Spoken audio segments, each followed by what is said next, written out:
Hey guys, welcome to the Storybook Panda channel. We left off last time with Ironheart finding out his wife is pregnant. The Taoist priest came up with some pretty meaningful names for the unborn children of Ironheart and Sky Fury respectively. But after the celebrations, Ironheart's wife stumbled upon a trail of blood outside in the snow. If you need a quick refresher, check out the previous videos. Otherwise, let's see what happens next. So without further ado, here we go! Ironheart's wife Charity was startled by the body lying at the base of the tree. The snow beneath it was red with blood. She bent down to examine the body and saw an arrow lodged in its chest. This must be one of the men that was fighting with the Taoists, she thought. When she worked up enough courage to touch the arrow, the body twitched. She gasped. Her instinct was to run back into the home and get her husband, but she was worried that someone might find this body. She decided to take matters into her own hands and managed to drag the body into the barn. She rushed back into the house and tried to wake Ironheart, but he was still passed out at the table after having too many drinks in celebration of her pregnancy. She was scared and did not know what to do. On the one hand, she was worried about what would happen if anyone had found out about the bloodshed that had taken place earlier that day. But on the other hand, she couldn't bear the thought of leaving an injured human being to die in her barn. Even as a small child, Charity had a kind heart and tended to all the injured birds and rabbits in her village. Leaving the man to die was completely against her nature. She decided she would try to do what she could to save the injured man. She returned to the barn with some herbal medicine, a knife, a cloth, and a bowl of chicken soup. She knew that if he were to have any chance of surviving, she would need to remove the arrow. She used a knife to cut around the wound, and with two hands she pulled the arrow out. The man let out a cry of pain and passed out. Charity pushed onto the wound with both her hands to stop the blood from gushing out.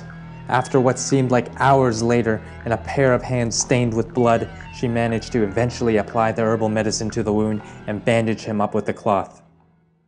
The man woke up. He thought he had died, but the pain in his chest reminded him of what had happened. He was too weak to move, but Charity was carefully feeding him the soup she had brought from the kitchen. He stared at her intently. Had it not been for the pain, he would have been certain he was in heaven. When she saw that some color had returned to the man's face, Charity was relieved. She covered the man's body with some straw from the barn to keep him warm, and she returned to the house. She awoke the next morning in a cold sweat. Her husband was already gone from bed. Her first thought was, oh no, he must have gone to the barn to kill the injured man. She put on a robe and stumbled outside to the barn, but the man was gone. All that was left was a pile of straw and a trail in the snow which led to the forest. She was relieved. When she returned to the house, Ironheart greeted her and said, I've made you some congee. Come sit and eat. She smiled and decided not to tell Ironheart about what had happened last night, reasoning to herself that he would only get angry. The winter months were especially cold that year, but Ironheart and Charity had built a loving home full of warmth. Ironheart was even more caring to Charity now that she was pregnant, and she couldn't be more happy living the simple farming life with him.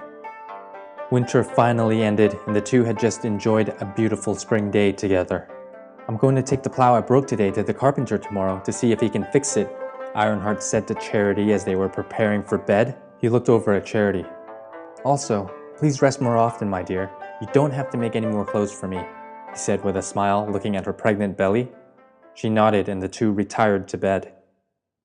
Deep into the night, Ironheart suddenly snapped up from bed, awoken by the sound of galloping horses and dogs barking. What's happening? What's that noise? Asked Charity. It's the sound of horses, replied Ironheart. We're being surrounded. He rushed to get dressed and dashed to the living room to grab his spear. Sky Fury Quack and Ironheart Young, you're under arrest, announced a voice outside. Come out and surrender, you traitors. Ironheart's heart sank when he heard the accusation. What's going on? Charity asked, her eyes fearful with tears. Ironheart did not know. Were they here because of the incident with the Taoist priest so many months ago? Or were they here for something else? He peeked out the window. I don't know why they're here, but there's so many of them, he said to Charity. If you refuse to show yourselves, we will set fire to the whole village, the voice announced. Just then, flaming arrows flew through their windows and ignited their furniture. Ironheart filled with rage and handed Charity the dagger they received from the Taoist. You cannot reason with a government this corrupt. Our only chance is to run. Take this to protect yourself. Charity took the dagger, sobbing. She looked at Ironheart as he opened the door and stepped out with his spear in hand. I am Ironheart Young. What do you want?